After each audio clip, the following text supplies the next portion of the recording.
Of all the solar systems in this universe that might sustain complex life, we find ourselves in this one. It took billions of years of evolution on this Earth to produce the people we now are.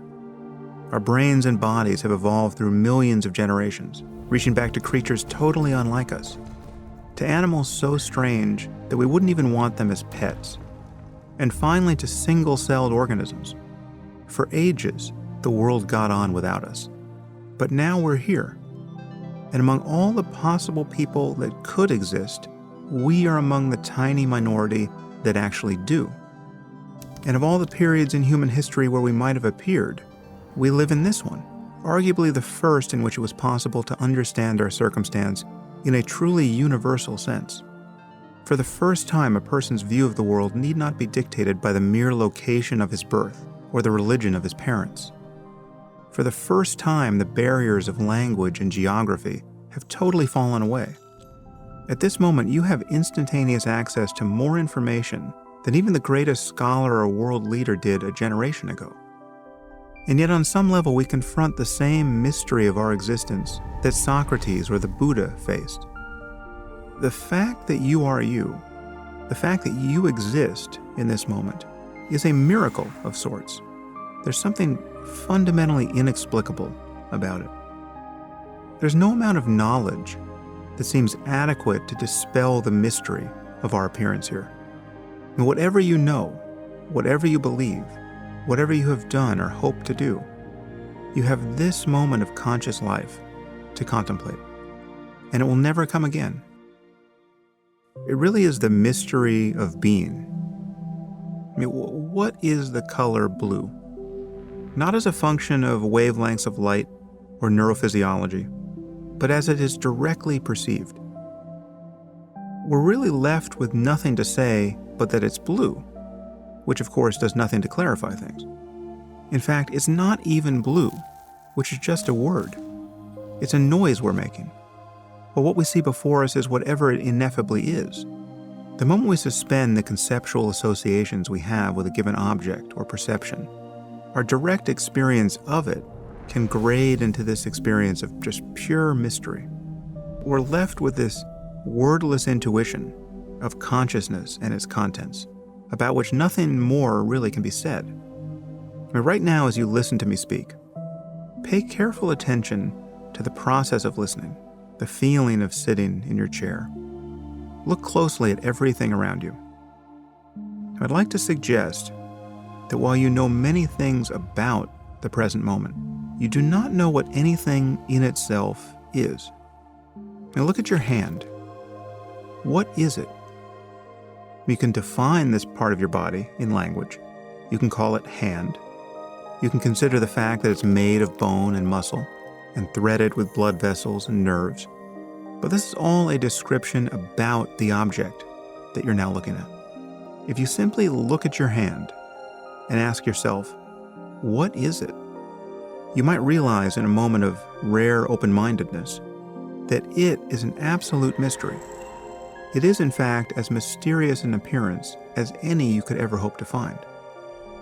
Now, there are scientific arguments that can be arrayed against the mysteriousness of any object.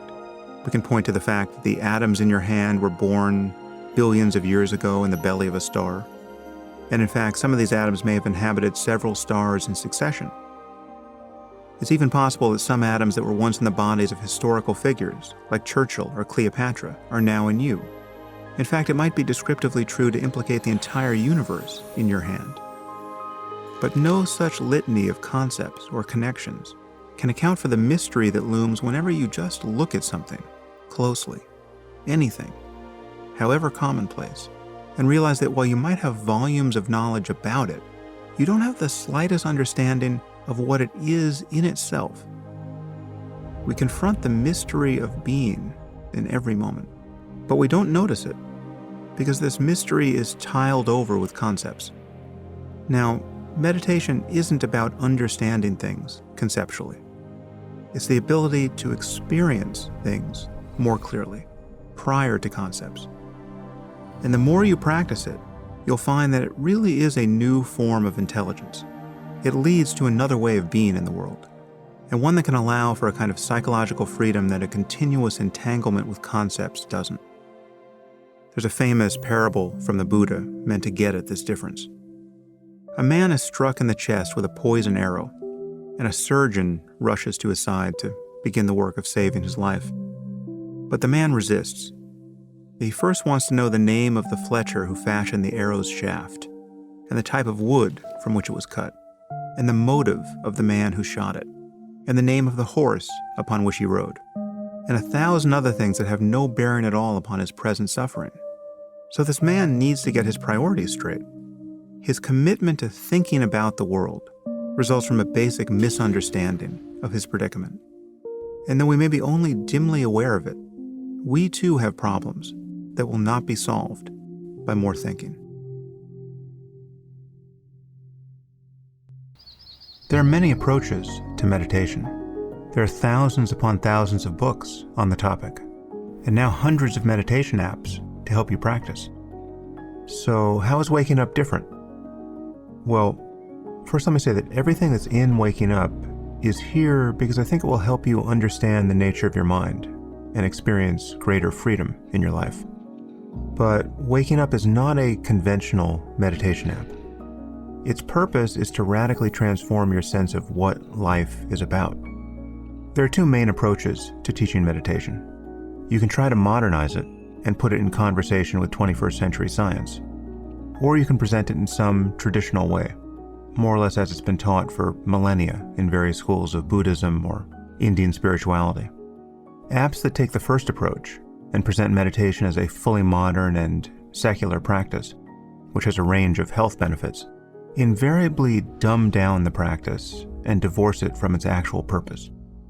The purpose of meditation is to truly wake up from the unhappy dream you call your life, not merely to lower your blood pressure in that dream.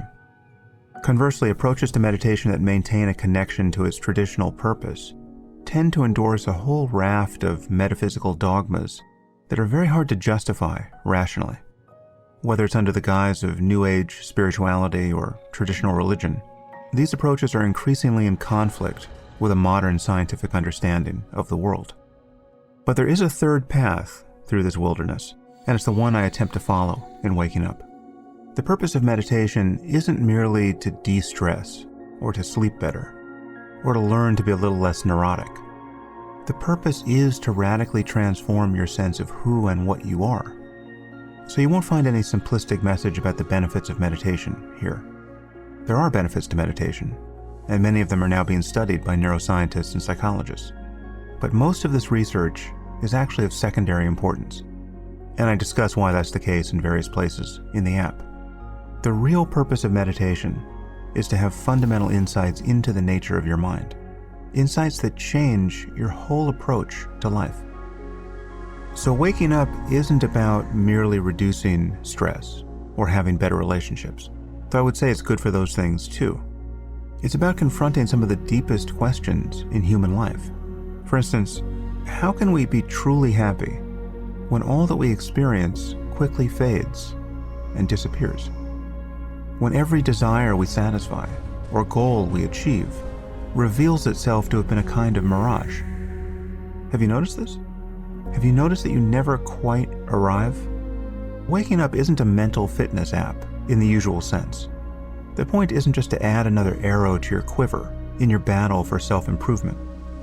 Of course, there's nothing wrong with dieting and getting in shape and tracking your sleep or doing any of the other things that people do to improve their lives. But I have much deeper interests myself, and I have much deeper hopes for you. The point of Waking Up is to realize specific things about the nature of your own mind that very few people ever realize, and to be changed by these discoveries. And then the point is to integrate these new ways of seeing with a growing commitment to making the world better than it was yesterday. So the goal of Waking Up is to offer a scientifically and philosophically sound response to the mystery of our being in the world. For me, this journey started years ago, and I'm still on it. And I've built Waking Up so that you can join me anytime you like.